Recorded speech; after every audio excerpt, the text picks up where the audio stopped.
to Overtime Hockey Talk. My name is Mark Paul. My co-host Justin Baker and I are on a mission today to determine what team has the longest rebuild all the way into what team has the longest Stanley Cup window and everything in between. We're going to go through all 31 teams. Justin has a list, 31 up to 1, and then I'm just going to pick his list apart. Pick his list apart. I have everything in terms of the numbers and how long teams go. I just didn't rank them. Justin went the extra mile and ranked them, so we're going to use his list, and then we're going to have some fun. So tell me, Justin, your the way you determined the list, like the way you kind of thought through it. Yeah, let's just go through that before we get started. This was a tough list because you have a lot of teams where like their window is tiny, or where they might be a bubble team, right? But they absolutely have no shot at winning a Stanley Cup. I mean, ideally, if you really look at it. So what I did is I took teams that maybe have, a window there to make the playoffs, but if they're only a couple years till their team basically has to do a rebuild, you fell lower on the list, right? But maybe you're a team that is a contender, whether your window's, smaller or larger, you're going to be a little bit higher up on the list because you are a contender. Yeah. Right. That was, so I broke, the way I did mine, I broke mine up into 3 categories. I did the teams that are the rebuilders, and I determined how long I thought their rebuild would take to get them to the playoffs. I like that. And then how long that rebuild would take to get them to become Stanley Cup contenders. And then for the my second category is the playoff contenders. I split it up into East and West because I think the majority of teams fall into that category. Like the majority of teams are not Stanley Cup contenders, but the majority of teams aren't quite rebuilding at this point. Sure. And so then I kind of determined whether or not those playoff contenders were trending up and towards becoming a Stanley Cup contender, or trending down and going to become rebuilders soon. And then, of course, the Stanley Cup contenders, I did the same as you, kind of determined how long I thought their window might be based on the age of their players and the salary cap constraints and who they might need to sign here in the next few years if that was going to force them to have to move people. So that's where I landed. So you've got the list. Let's go off your list and we'll pick each other apart here. I love it. Okay. So basically, this is a show where we're going to just rip everything I say apart. I love it. All right. So you didn't know this coming in, but didn't know it. Great. Not only did I have to drive through a crap ton of snow this morning, it snowed like a foot and a half. But your dedication is off the charts in comparison to mine. I got up and I walked into the other room. So yeah, must be nice. Thank you for making the trek. You are the one with the truck. That's true. Although I do have an escape. I guess that's like, yeah, you can still get through the snow. It's like half. It's half. It's better than a car. There you go. But not a truck. Yeah. All right. So the 31st team on my list with the longest rebuild to go, in my opinion, is the Ottawa Senators. Okay, Ottawa Senators. Yeah. Basically, my thought process behind this, and you can look at other teams at the bottom of the standings. Yes, they got a couple solid defensemen in the system with Thomas Chabot, Brandstrom coming up. But to me, the biggest issue with them is they have no ideal or, identified number one center potential prospects, right? I mean, they've Brady Tkachuk. Well, he's not a center. More right? of a winger. But he's a winger. But, I mean, they've got Josh Norris, who could be a really, really good number two-way center eventually, and he has shown some flashes of, offensive upside. But, besides him, and maybe you could throw Logan Brown in that category, although he's not really impressed me much lately. But, besides those two guys, there's not a whole lot coming in the pipeline toward, in terms of centers. And then goaltenders, too. They've got nothing. In my opinion, I don't like anything in terms of their goaltending prospects, and so when you don't have goalies, when you don't have number one centers, to me, you're dead already. Yeah. Well, the way that I look at it for the Ottawa Senators, I'm thinking, all right, star power is definitely there. Like Brady Tkachuk he's the real deal. He's going to be their next captain too, for sure. And then of course Thomas Chabot. Yeah, and he's locked up for $8 million for the lot of money. 8 years after this season. So yes, a lot of money, but for what you're getting, I think if he's on the open market as a 26-year-old, he's getting 11 million. Well, yeah, you look at what Carlson just signed for, and you're like, oh, we got Thomas Chabot, who ideally could be that type of player, the next year or two. He's not going to put up the same amount of points that Carlson put up through his tenure there, but he's still he's going to be a bargain. Effective. Absolutely. Yeah, and when I see, to me, I have their window a little bit shorter. That's going to take them. They aren't my longest team, but I'm looking at them and I'm going, okay, they're going to finish bottom of the league again this year, probably bottom of the league again next year. All of these potential rebuilds all change if this team can win the lottery. Like if you win the first overall pick, especially this year, like if you get one of the lottery picks in the top 2 and you get Byfield or Lafreniere, like things are looking much, much different.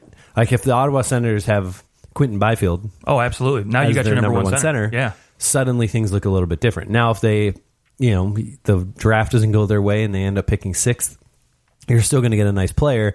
It may not be as quick of a turnaround. I see this team as a team that could maybe, since you've got Shabbat, you can build around him, and you have Brady Tkachuk, you're going to build around him. And there's some guys that are having some good years, like Anthony Duclair, and I don't mind Colin Wilson as a top 6 forward. Don't necessarily love him as a top guy, but as a top 6 forward, he's fine. I think this is a team that could be back in the playoffs in 2 or 3 years. Wow.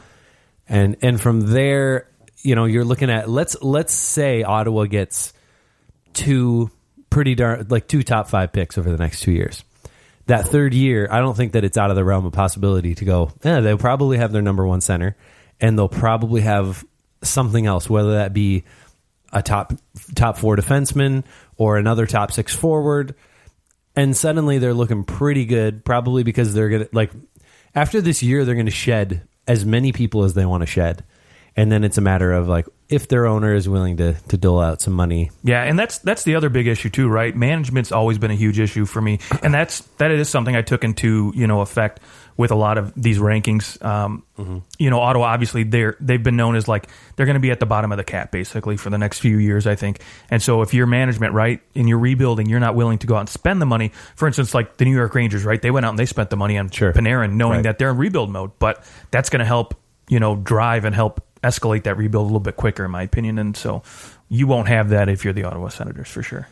Yeah, and I don't think that anybody in their goaltending pool is necessarily a sure bet, right? Either. And with Craig Anderson, they've been playing Hogberg a lot. I think he started his 3rd or 4th game in a row over Anderson. So Anderson, he'll be done after this year. I think he'll probably will retire. Maybe he goes and he backs up somewhere, but at 38 years old, probably not a lot of suitors. Right. Yeah. So their goaltending situation does worry me. That's where you're probably going to have to sign a free agent, or if Hogberg can somehow turn out. It's hard to tell how good a guy is when their team is so mediocre in front of them.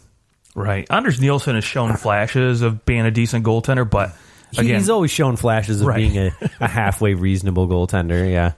And that's really what he is. He's a halfway decent goaltender who will play on bad teams that need to fill a hole. Yeah, he's a hole filler. A hole filler.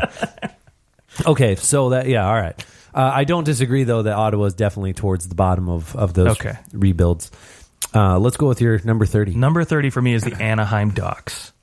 Might be a shocker for some people, but okay, I like it. Yeah, this is a team that's competed pretty well over the last few seasons, but you slowly see them starting to dissolve, right? They've got a lot of older guys signed up for a few years. Adam Henrique, Jakob Silfverberg, who to me is almost, I don't want to say a bust, but he just hasn't panned out to what you think that guy could have been, right? He's turned more into a two-way guy, maybe a second-line winger who can really play some good defensive minutes, but he's not that scorer that you need. And for a team that is second worst in the league at scoring behind the Detroit Red Wings, you need some scores, right?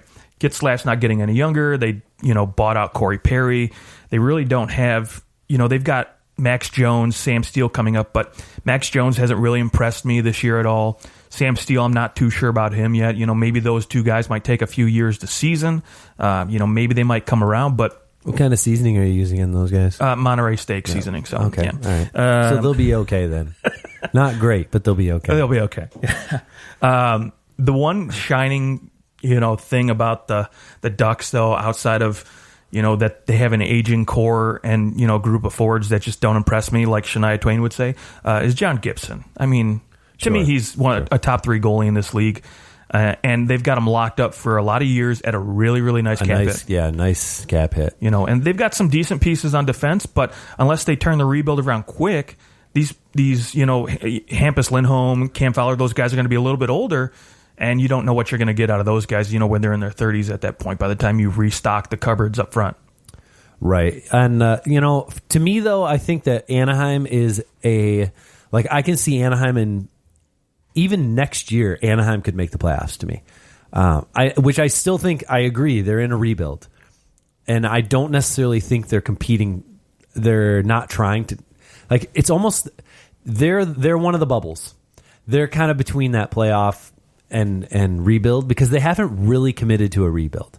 Right. Although I think it was the owner or GM, I can't remember who it was, just came out the other day and said we're willing to take on cap. Right. They want people to dump their and in exchange for a first round pick or something or a second round pick. So at this point, they're at that borderline where they're like, okay, we probably should start doing rebuild at this point. Well, and they know that at least for this year and probably next, they're not doing anything. Sure. And that's now the real signature of all right, we're going to rebuild here is, can you convince Ryan Getzlaf, if we can move you now, we can actually get something, and let's all move on together. It's not that he's not a good player anymore or a guy that you'd want around, but it's just useless to have him there. Sure, he can go and be a fantastic second line center for a team. He can kind of reignite his career. He's just kind of rotting there in Anaheim right now, and it's just 33 points in 46 games is not bad at all. No, especially when you're not really playing with much. He actually scored 11 goals too, which he's on pace to have his best goal scoring year since 2014-15. Nice, but there just isn't much to go around, and I'd agree. But to me, at least coming into this year, they were a team that was still trying to make the playoffs. They didn't do anything to show me otherwise, but especially with the defense core, and maybe their defense core is just overrated at this point. Like Manson, Lindholm, Fowler, you look at that, and on paper, you at least say that's a pretty darn good start. Any team would take any 3 of those players. I don't think there's a team in the league that wouldn't take one of those 3 guys and add them to their top 4 and be better. Outside of maybe even Nashville would probably be willing to take one of them. So, yeah, Lindholm could be on the move. He's got a relatively low cap hit for a top 4 defenseman at just $5.2 million. So he would be a good little trade bait to throw out there. Yeah, but to me, I think Anaheim can do more of they can pull more of a San Jose here. Perhaps maybe they can retool. I think that you can convince someone to come and sign there. They've got the cap space. And that's the thing. You could just overpay in the offseason for somebody, and then you can ideally bring in a couple guys up front who can help increase that scoring, and then boom, you're right back in the thick of it. Yeah, next year is the bulk of the Corey Perry cap hit. $6.6 million is next year's cap hit for him. But leading out of that, right now, yes, it says they have $2 million in cap space, but they also have Ryan Kessler, who's on long-term injury, and he'll be there, so they can always get the 6.8 whenever they need it, if they need to go over the cap. And they, Getzlaf is done after next season, so that's $8 million off the books, right? And he's not getting that kind of money again either. So, yeah, he might get 6. Yeah, he could get like a Kevin Hayes type situation. Well, he for the right probably team. would. At that point, at the end of his deal, he's 36 years old. So Getzlaf's probably getting some 1 to 2 year deals. Maybe someone gives him like a Marlowe kind of deal, where he goes somewhere else and he's able to get that 3rd year, which ultimately you saw that 3rd year kind of screwed Marlowe over a little bit. I guess he got paid for it, right? Because Carolina didn't screw him over too bad. bought him out, right? Yeah. So, you're not mad about having like a guy like Ricard Raquel. This is just a team that I can see if they make one or two moves, maybe they get lucky and win the draft lottery. Suddenly, I don't want to trade Getzlaf anymore. If I've got someone on his wing now, Lafreniere on his wing, and I can go, hey, you get to play with him for the next 3 or 4 years and close out your career, kind of showing this kid the way. Getzlaf isn't a bad guy to do that, right? Not too bad. Consummate pro, at least you've got that. So, I disagree that Anaheim has the second longest rebuild because I do think that they at least have pieces to move. Like Ottawa, long rebuild. They don't really have anybody that they can go, okay, we've got desirable high-end guys who we could trade and actually pull in some good pieces. Sure. Anaheim, at least, like, if they were able to move Getzlaf, they'd be able to get a first-round pick plus for Getzlaf. There's not much on Ottawa that I'd go, yep, I'll give you a first-round pick for him, which definitely slows a rebuild. And Anaheim has proven that they're willing to spend their money. That's true. And so that accelerates things a little bit. But I feel like Ottawa is really the only team that just is completely unwilling to spend money. So for that reason, it's not a bad idea to have them at the bottom because they'll probably always toil. Okay, who's your number 29? The oldest team in the league, the Detroit Red Wings. Are they really the oldest team in the league? They are the oldest average team in the league. Okay. Yeah. I mean, don't get me wrong. I like a lot of the pieces the Detroit Red Wings have. The problem is cool. They've got good guys up front, good young guys who can be leaders, who can be scorers in the future. You know, Mantha, Bertuzzi, Larkin, Zadina, Joe Veleno's coming up because he looked really good with Lafreniere at the World Juniors. So who doesn't? Yeah, exactly. Yeah, that guy looked really good with Sidney Crosby. I know, right? I know. Zach Cassian looked real good playing with McDavid. Yeah, he's about to get a new deal too. And they've got one or two decent prospects on D. You can still maybe throw in Philip Roenick's name in there. Moritz Snyder, I love that guy. Moritz Snyder is a nice piece. But not much else on the D, you know, in terms of prospects, and no future number one goaltenders coming up through the pipeline. That worries me tremendously, especially because, I mean, let's face it, if you don't have goaltending, you don't really have anything in this league.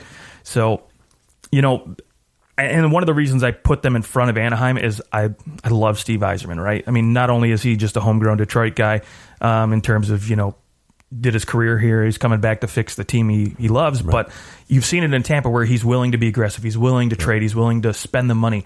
So he'll do what it takes to get this rebuild going. And I keep wondering, because Moritz Seider was taken at what, 6? 6, yeah. And I think that, was Hedman taken at 4 or was he taken at 5? I think Hedman was 2. Oh, he was 2. Okay, number 2, yeah. You know, I just want, but I think when they took Hedman, did he take him ahead of where he was actually ranked? Oh yeah, absolutely. Or Hedman, yeah, I think Hedman was ranked a little bit like in 3 or 4, maybe somewhere down there. But I mean, regardless, like, you know, Moritz Snyder, for example, he was ranked probably like, I think people had a mid first round, you know, maybe even, you know, number 20 in terms of, you know, potential. But I mean, still, you know, if you see the prospect there and, you know, again, for a team that's really strapped on defense and doesn't have a lot of prospects, you know, you take a little bit of a reach and hope it works out. And it's looked like it's going to work out so far, but yeah. Yeah, I mean, those are the things that you can do as a team that's in last place. You can scoop guys up that you know have talent but have been knocked around. Like, I keep wondering when Josh Hosang is going to go to the Red Wings. Right? But, yeah, the Red Wings, so I have them as they could make the playoffs in 3 years max. Like, I don't see them in the division that they're in. Mm-hmm. I mean, in the next 3 years, Boston isn't going anywhere. Tampa's not going anywhere. Toronto's not going anywhere. And Florida's probably like they're looking like they're going to be okay. They're going to do okay. Yeah, right. Exactly. Montreal is always going to try. That's the best way I've ever heard it put. And the Buffalo Sabres will hopefully one of these days make the playoffs. Hopefully. So to me, there's just too many teams ahead of them in what the Red Wings are attempting to do now. Right. And so it seems like there's no point in trying to rush it. Now, could they make the playoffs in 2 years and have like a New Jersey Devils kind of like, wow, they blew the socks off it? Like Gerard Gallant is the head coach now, and he had a great first year, and he pushed us, and we finished with the wild card spot, and we lost in 5 games in the first round, and then the following year we kind of go dip back down and regress a bit. But this team isn't really going to compete for much until they can dump some of this like Darren Helm and Abdelkader and Franzen and Franz Nielsen. Sorry, Franzen doesn't really matter. They're still paying him, right? Nice that finally Erickson and Daly, some of these guys that are just dead weight, they're coming off the books. So it'll be interesting to see, though. I mean, even a guy like De Keyser, like $5 million for a guy who's probably on a cup team is a third pairing defenseman, right? So. And you got to re-sign Mantha, though, at the end of this year. So, yeah, they'll get that deal done. But again, to your point, I mean, yeah, they've got a lot of teams ahead of them, and that's why I have them at towards the bottom in terms of longest rebuild to go, because you've got to stockpile good players and shred some of these contracts so that you can be ready to compete, in 3-4 years to try to jump a few of these teams ahead of you. Right. They are in a better. The thing is, though, they've been in a rebuild for the last 3 years. Yeah, and I don't think Kenny Holland was the right guy to do it. He just doesn't know how to. No. Never had to. No. And so now you're bringing a guy who has shown he can rebuild a team. Right, from scratch. Right. When you're considering, all right, they've already been in a rebuild for 3 years, and now how long until they can make the playoffs? I'm saying another 3 years, and they're like maybe in that third year they make the playoffs. It might be that extra year, but they're going to compete for they're going to move out of rebuild status, even though they'll be still building. They're going to move into the playoff contender position, I think, in 3 seasons. So not next year, not the year after, but the year after that, they will be in a position where I think everyone goes, all right, this team, we've been rebuilding for 5 years now. Now is the time. Like, we should be able to make the playoffs. Whether they make the playoffs or not, I don't know, but they're going to move up into that contender spot for a playoff. And then to me, it's 6 to 7 years before they can become cup contenders. Okay. From this point on. So 6 seasons, they might be I think Yzerman, like I would trust that Yzerman can do more than the average. 6 years. Yeah, and I mean at that point too, you've got Larkin who's going to be 28, 29 in 6 years, so yeah, I'm not necessarily looking at this iteration. Like, it's nice. I mean, that's actually not a bad place to have a guy like Larkin if he's still around in 6 years. But I'm looking at like a Zadina. I'm thinking that the Red Wings are going to get a lottery pick. So, if they end up with Lafreniere or Byfield, that is when those guys are going to be right in their prime. Just ripe. In 6 years. Those guys will be ready to go. A long playoff run. They'll be seasoned, and hopefully, like a Moritz Seider, he's going to be probably a top 10 defenseman in the league, seeing as how Yzerman drafts guys. Right. So, but yeah, it takes some time to because on top of that, Yzerman's going to build the cupboards back up.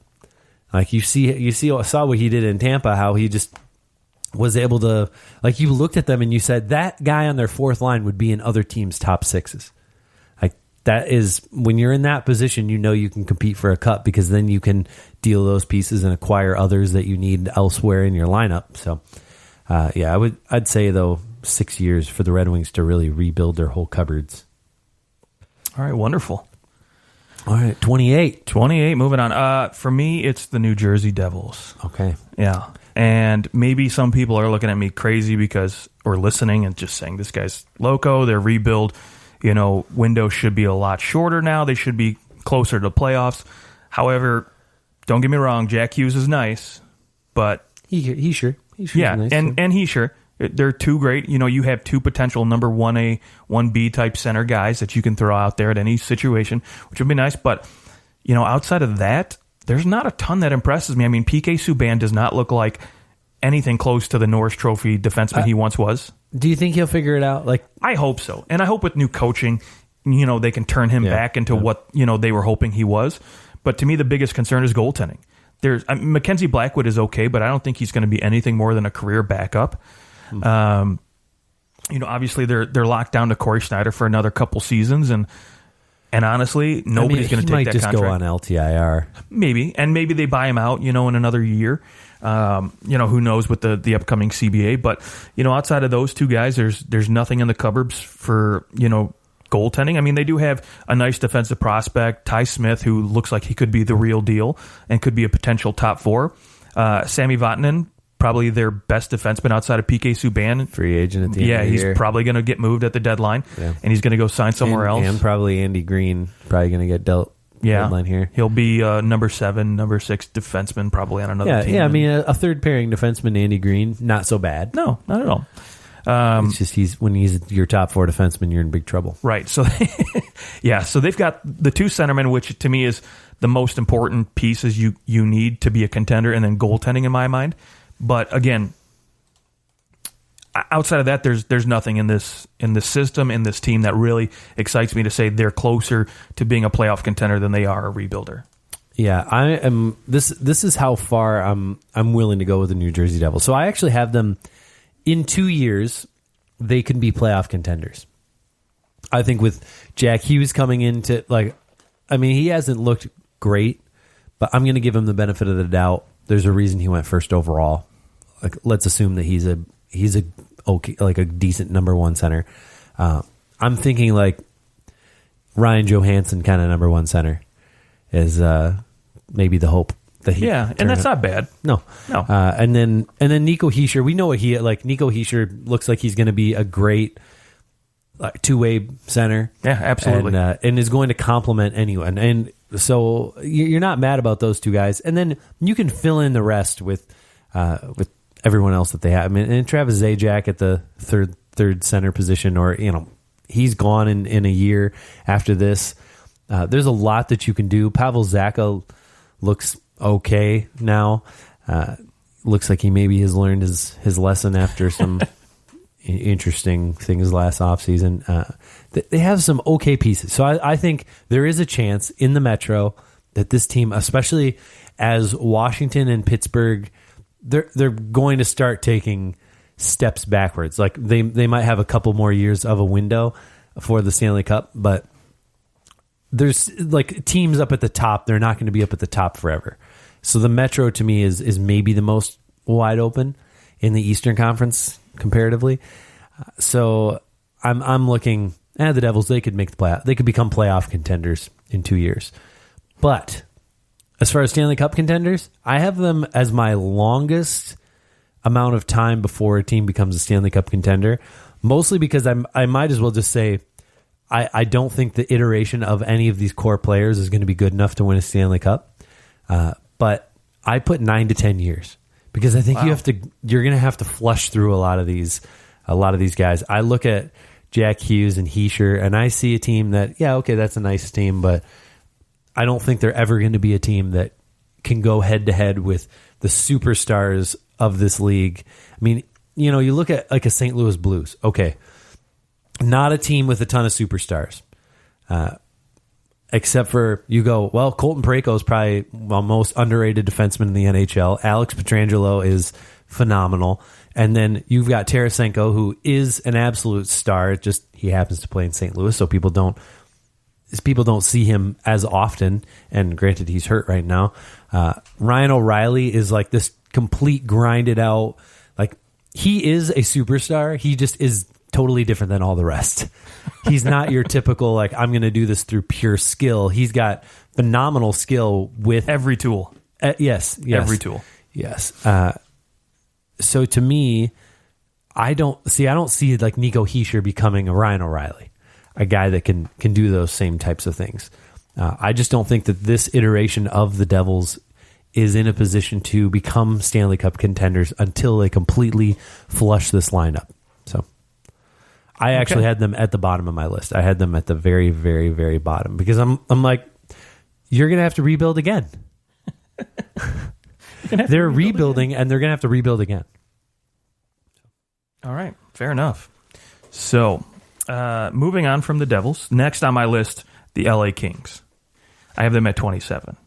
Pretty low for a team that, maybe a year ago you could have said they're a playoff team, they're a contender. And a couple of years ago, they made the playoffs 2 years ago. Yeah, did Anaheim. I was talking. Well, absolutely. Yeah, but the game is changed now, right? So we're talking more speed, more scoring, and for a team to me that's got a lot of aging guys in their core that got long contracts, 2 or 3 years at least, that you really can't get rid of, that are going to be very difficult to move. You're kind of stuck in this hole, I guess you could say, that you can't really climb out of so quickly.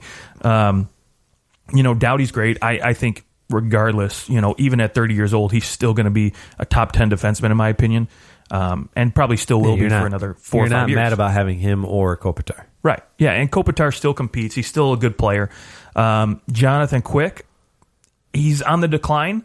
Luckily, they've got, Jack Campbell, they got Cal Peterson in the minors, guys who can potentially, ease some of that strain if, Quick doesn't really turn it around or doesn't ever get back to form. But again, with a lot of these pieces we've seen compete for Stanley Cups and win Cups in the past, they could, just out of nowhere, just be freaks, turn it on, and just all of a sudden compete, out of nowhere. But again, they've got a lot of older guys on long, 2-3 year plus deals that are going to make it very hard to compete, especially when you're tied down to these big numbers for so long. Right.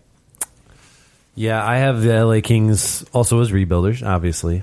I do think because of their high-end talent, where you've got Doughty and you've got Kopitar, that it really just maybe takes the right, all right, can you figure out some way to get rid of Dustin Brown? Can you do maybe anything? A team like Anaheim, right? I mean, who's willing to take on a little bit of money? You say, okay, take this guy and we'll give you a second-round pick.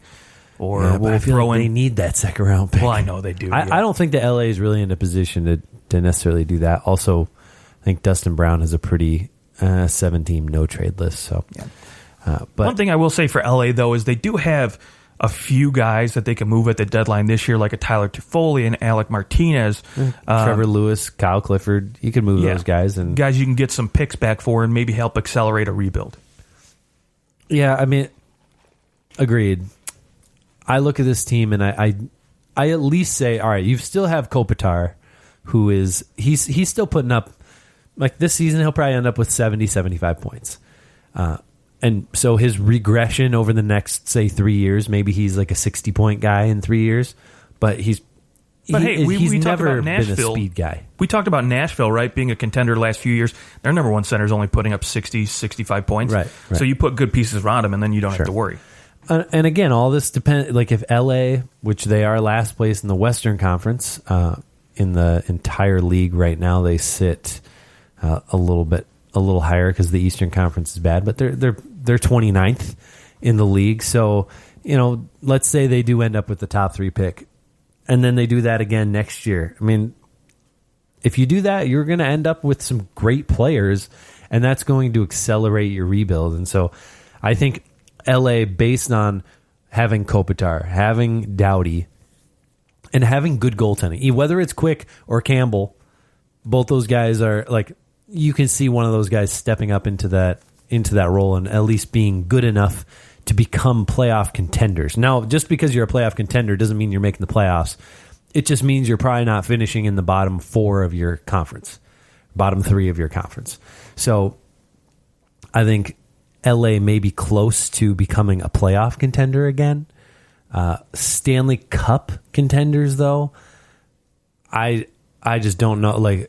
Barring some miracles in the lottery, I just don't see this team being in a position to become Stanley Cup contenders for a little while, 5 to 6 years before they have a chance to even move from being playoff contenders to going, wow, this team's shifting towards becoming Cup contenders again. Yeah, and that's fair. I mean, they got a guy who I think can be a potential number one center with Alex Turcotte.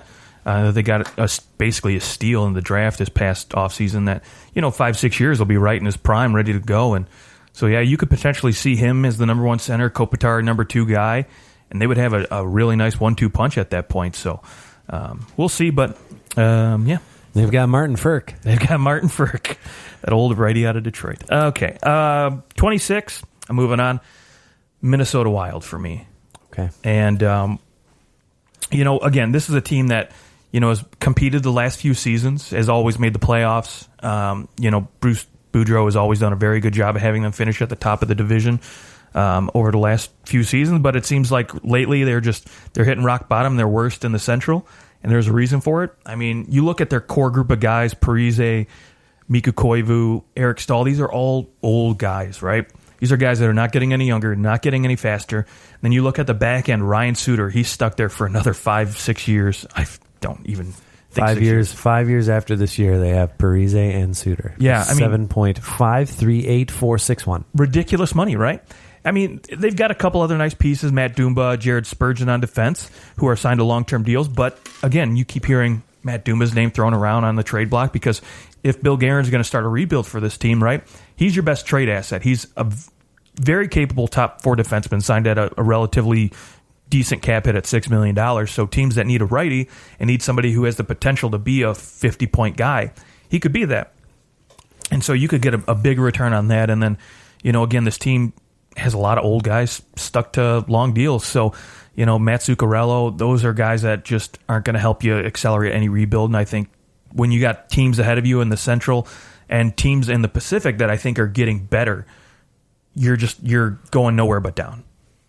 Yeah, I actually don't have them as a rebuilder right now because I don't think you can say that you're trying to rebuild when and I don't 7 months ago you signed Matt Zuccarello to a 5-year, $30 million deal. Yeah, and I don't think they are a rebuild team yet to where they've said, but I think their window is very, very narrow. I think you have to get in and get extremely lucky in the playoffs. You got to get Dubnyk to play out of his mind, who is, he's getting up there in age. I think he's 33 and he's got one more year left on his deal. So, what are they going to do with him afterwards? So, yeah, I would say that they are playoff contenders. But if we're looking at rebuilders, playoff contenders, they're that bubble. Like they're a team.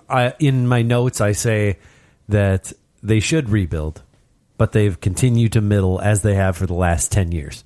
Like they've been a playoff contender for the last 10 years. They've never been a Stanley Cup contender. Ever. Even when I think one year they came close to winning their division and they still weren't a Stanley Cup contender. They just had a really good team, but they didn't have a team that over the course of 7 games could beat some of the upper echelon teams in the league, i.e. they could never beat Chicago. They always went up against those Chicago Stanley Cup winning teams. I just look at this and I go, there's no way you're going to be a rebuilder in the next year because of the way your lineup's structured. So at this point, you're going to be a team that probably finishes somewhere in the 26 to 20 spot. I think when you look at the standings right now, that's exactly where they are. I think they're about 25th in the league, and one win puts them into 21st. So they're gonna be somewhere in there by the end of the year. They won't compete for a playoff spot. They're too far back from the Edmonton Oilers. They're 7 points out of a playoff spot. So it's just they're not going to compete for a playoff spot, but they're also not rebuilding. So it's that middle hell where your team isn't good, but you also know they aren't that bad, so you're not going to get anything good for it. Right. But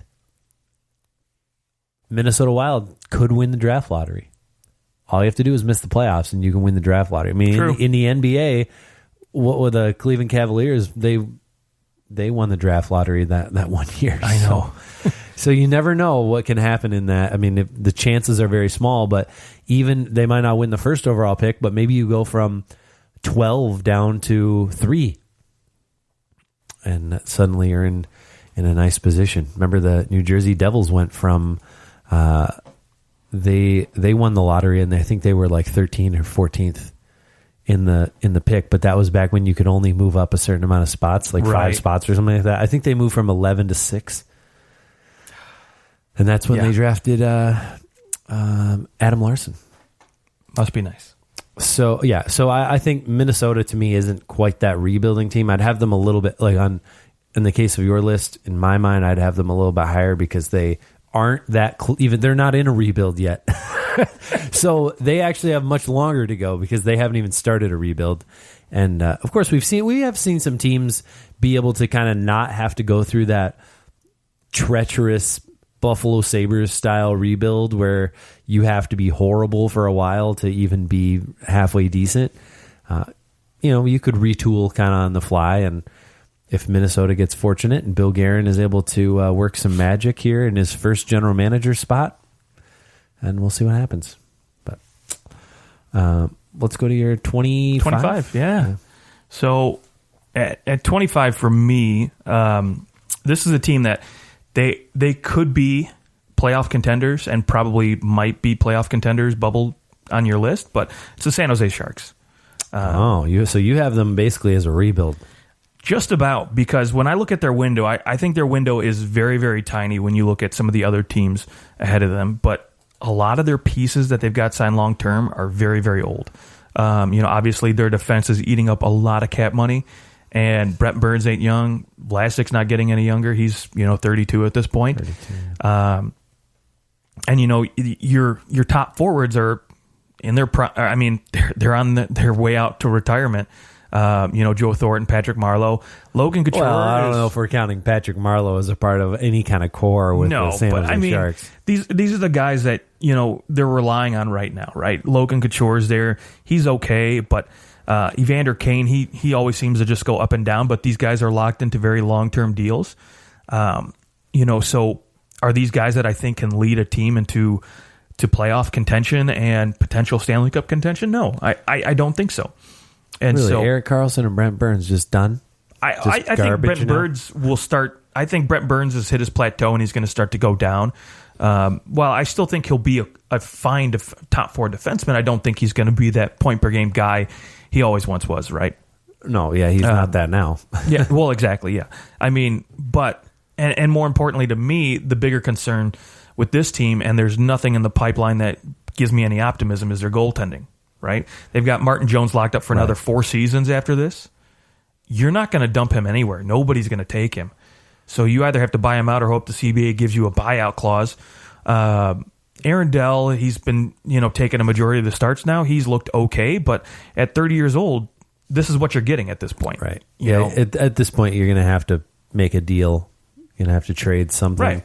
Or get extremely lucky and overpay for Robin Lehner in the offseason and pull him out of Chicago. True. And hope that he can turn it around for you. Yeah, that's true. See, I wouldn't put San Jose in a place where they're not anywhere close to a rebuild. I mean, they're obviously trying to win the cup. Like, they thought they were cup contenders this year. Yeah. I think a lot of people thought they were cup contenders. I thought they were a playoff contender for sure. But to me, I think now at this point, from what I'm seeing, they're closer at this point to me being a rebuilder than they are a Stanley Cup contender. Yeah, we'll see who they bring in long term coaching wise. That'll be interesting. Maybe that's a spot for Mike Babcock to go. Interesting. I know there's a lot of crap out there on Babcock, but maybe that's a spot. Hey, it'd be a nice spot to go and spend the last. Well, I will say this: when you're on the West Coast, you don't get a lot of TV attention, so the spotlight's off him a little bit, and you can kind of hide out there if you're Babcock. Yeah, you could. I mean, there's plenty of guys that. I mean, Gerard Gallant could go coach just basically trade McClellan and Gallant for coaching. That's the Sharks are in my list here. I have them as playoff contender. I say they're a middling team with tons of aging veterans. They could contend again though. Like if they get a lottery pick here, I mean, remember the last time that they finished out of the playoffs, they drafted Thomas Hertl at 6.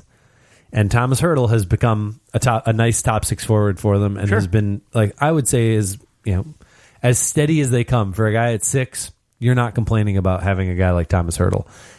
Granted, you can completely miss with the 6th, but you could also do better than Hertl at 6. Like Oliver Ekman-Larsson, I think, went at 6. So there's a lot of great talent that can be had, and one pick could change just the future for your franchise. But I would say it looks like they will probably spend 4 years chasing after the playoffs. They'll probably make the playoffs 2 or 3 of those years. I think this year, like, you look at how bad they've been. They're not this bad. They aren't this bad. I hope so. I mean, for Erik Karlsson's sake too. I think a guy like that next year they'll come back with a new coach and they'll come in and they'll make the playoffs and people will go, oh wow, yeah, last year I guess was an anomaly. I do think this year is a little bit is a blip on the radar. They do need to bring in some fresh blood though, and they'll have $18 million in cap space next year. They could trade Brendan Dillon, who could bring in something. You've got a Melker Karlsson, and I don't think you're going to have. You'll probably have Thornton come back. He just keeps coming back. Marlowe won't be back, and so you almost need those guys to just go. Like if I'm the Sharks, I'm actually saying we appreciate you, but we don't want either one of you back because we need to change the culture now. Like as long as Joe Thornton is there, it's his team. Sure, it's his team. You need to get him out of there. Like he can go sign somewhere else if he wants. He can go play with Ryan Getzlaf in Anaheim. It's not very far away. Or he can go play with Kopitar in LA. There you go. I don't see Thornton in a. It's just weird to see him. So I have them as, they're probably right in the middle of the pack of playoff contenders. They could become Stanley Cup contenders again if they get extremely lucky. Like if you add Lafreniere to this lineup, or Byfield, suddenly this is a whole different ballgame. Oh, sure, yeah. But that's an incredibly lucky turn of events if that were to happen. But otherwise, I have them 3 to 4 years left of playoff contention, and then probably someone's going to go, okay, we need to rebuild because now we have a 35-year-old Vlasic, we've got a 33-year-old Karlsson, we've got a 33-year-old Kocher. Like all your guys are going to be aged out, right? You're going to need to move guys around. So hopefully for their sake, they have an ability to turn things around and have another few years of contention for the Cup. Do you have any other teams that you would consider to be like actually rebuilding right now? Who's your next? You know what? Actually,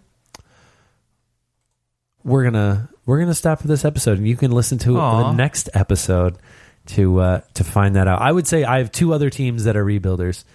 I'll tease them for you now. I've got the New York Rangers and the Chicago Blackhawks are my other 2 rebuilding teams. Okay. So if they're not next on your list, and I'm going to be shaking my head over here, but we will hear the rest of those and continue this list on the next episode of Overtime Hockey Talk. Let us know what you thought of our first 7 teams or so. And find us on Twitter @OT Hockey Talk. We'll talk to you guys soon.